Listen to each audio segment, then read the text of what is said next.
अनि फेरि स्वागत छ। नेप्से एनालिसिस लिएर आइसकेको छु म चाहिँ होइन। नेप्सेमा आज के कस्तो भयो त हामी हेर्छौँ होइन। आजको दिनमा चाहिँ नेप्सेमा के कस्तो भएको छ त होइन। आज असार 12 गतिको दिनमा चाहिँ नेप्सेमा होइन एउटा चाहिँ इन्डिसिजनको क्यान्डल बनेको छ है। हिजो रेड क्यान्डल थियो, आज पनि इन्डिसिजनको क्यान्डल बनिएको छ है। बोलिन्जर ब्यान्डको लोवर ब्यान्डमा आएर बसेको छ। अब मार्केटमा अझै पनि रिभर्सलको कन्फर्मेसन छैन होइन। अलि अस्ति मार्केट रिभर्सलको यहाँनिर एउटा सिग्नल दिएको थियो होइन। त्यही पनि अर्को दिन कन्फर्मेसनको लागि वेट गर्नुपर्छ भनेको थियो। पछि यस्तरी रेड क्यान्डल होइन जुन खालको बन्यो है, बियरिस इन्गल्फिङ भएको छ। यसरी चाहिँ त्यसले अब मार्केट घटाएको छ झन् होइन। त्यो बियरिस इन्गल्फिङले गर्दा त्यहाँनिर आएको है।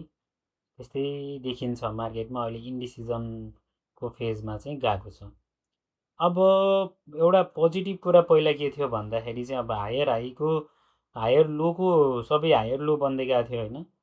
अब पछिल्लो क्रममा चाहिँ अब त्यो हायर लोलाई चाहिँ ब्रेक गरेर लोवर लो बनाइदियो होइन। यो लोलाई पनि ब्रेक गरिदियो, योलाई पनि ब्रेक गरिदियो।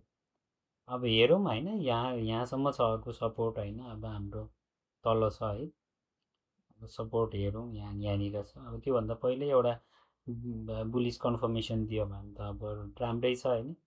तर यहाँ छ अब सिधै सपोर्ट है, यो एरियातिर छ है। कतिमा छ त भन्दाखेरि 2609को एरियामा चाहिँ हाम्रो अर्को सपोर्ट चाहिँ नेप्सेमा देखिन्छ है त। अब खासै राम्रो चाहिँ छैन, ठिकै छ। मार्केट इन्डिसिजन भएको छ। हाइड्रो पावर हेरौँ भने हाइड्रो पावर पनि इन्डिसिजन फेजमै छ है। अब नेप्से बढी घटेको देखिन्छ, तर हाइड्रो पावर सेक्टर चाहिँ कम्पेरिटिभली अब योभन्दा तल गएको छैन होइन। नेप्सेसँग तुलना गर्ने हो भने नेप्सेको यो दिनको होइन जुन त्यो क्यान्डल हो नेप्सेमा बनिरहेको थियो भने त्यो चाहिँ हाइड्रो पावर चाहिँ त्योभन्दा त माथि नै छ होइन। अब है त्यसो छ। त्यो एउटा हाइड्रो पावर बियरिसै भए पनि त्यति साह्रै नेप्सेको तुलना गर्दा अरू कम्पनीहरू जति घटेको छन् होइन, अरू सेक्टरमा झन् घटेको जस्तो देखिन्छ यसले गर्दाखेरि चाहिँ होइन। डेभलपमेन्ट ब्याङ्कको कुरा गर्छौँ भने चाहिँ के छ त भन्दाखेरि डेभलपमेन्ट ब्याङ्क पनि त्यही नै हो होइन। नेप्से सँगसँगै चलिरहेको छ डेभलपमेन्ट ब्याङ्क पनि। अब बियरिसमै छ होइन, मजाले घटिरहेको छ। र अब कुनै पनि प्रकारको अब बुलिस इन्गल्फिङहरू बनिएको छैन कि। अब बन्यो भने कन्फर्मेसन हुनसक्छ। अब सुटिङ स्टारहरू बनिरहेछ, इन्डिसिजन क्यान्डलहरू बनिरहेछ भने कन्फर्मेसन आइसकेको छैन। डेभलपमेन्ट ब्याङ्कमा पनि कुनै किसिमको कन्फर्मेसन छैन। अब फाइनेन्स हेरौँ होइन। अब एउटा पछिल्लो समयमा अब जुन प्रकारको डेभलपमेन्ट ब्याङ्क र हामीले हेऱ्यौँ होइन, डेभलपमेन्ट ब्याङ्क पनि हेऱ्यौँ अनि हाइड्रो पावर पनि हेऱ्यौँ। तुलनात्मक रूपमा चाहिँ फाइनेन्स राम्रो देखिन्छ। असारको 12 गते पनि होइन, सेलिङ प्रेसर देखिए पनि अब बाइङ प्रेसर पनि छ होइन। माथिबाट हल्का सेलिङ चाहिँ आयो होइन। त्यो भन्दै गर्दाखेरि अब एउटा लोवर ब्यान्डमा पनि छैन, मिडल ब्यान्डमा खेलिरहेछ फाइनेन्स सेक्टर। त्यसले गर्दाखेरि फाइनेन्स चाहिँ अलिकति राम्रो सेक्टर भयो है त। फाइनेन्स राम्रो भयो अरू सेक्टरभन्दा, किनकि अब हायर लोको लोवर लो बनाएको होइन। अरू सेक्टरमा लोवर लो बनिसक्यो, नेप्सेमा लोवर लो बनिसक्यो भने यसको लो त अझै हायर लोमै छ होइन। त्यसले गर्दाखेरि एउटा चाहिँ फाइनेन्स सेक्टर राम्रो देखिएको छ। अरू सेक्टरको अब के कस्तो छ त अदर्स हेरौँ त। अदर सेक्टरमा देखिन्छ अब के देखिन्छ त अदर्समा भन्दाखेरि अब योमा पनि राम्रो देखिँदैन है। अब घटेको कुरा गऱ्यौँ भने राम्रै घटेको छ होइन। तर कन्फर्मेसन बाइङको चाहिँ यहाँनिर आएको रहेछ एउटा बाइङ प्रेसर होइन, र त्यो भित्रै छ। त्यो हुँदाखेरि अदर सेक्टरमा पनि अब इन्ट्रिजर्भ गर्नको लागि भन्दा पनि एउटा कन्फर्मेसन पुरेर होइन हल्का साइडवेज गएर एउटा मोमेन्टम आयो भने अदर सेक्टर राम्रो हुन्छ। अलिकति तल जाने क्रम रोकेको हो कि जस्तो चाहिँ देखिन्छ है त।